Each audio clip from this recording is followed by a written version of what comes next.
সবাইকে সালাম জানিয়ে শুরু করতেছি। আলোচনার বিষয় সূরা বাকারার ৬১ নম্বর আয়াত।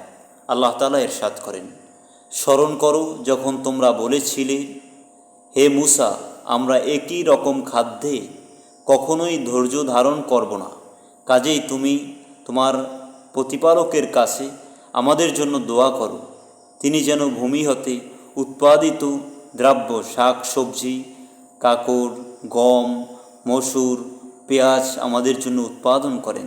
মূসা বলল, তোমরা কি উৎকৃষ্ট বস্তুকে নিকৃষ্ট বস্তুর সাথে বদল করতে চাও? তবে কোন নগরে প্রবেশ করো, কোনো নগরে তোমরা যা চাও তা সেখানে আছে।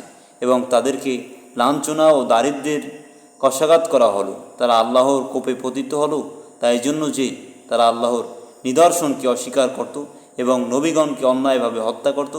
অবাধ্যতা ও সীমালঙ্ঘন করার জন্যই তাদের এই পরিণাম হয়েছিল।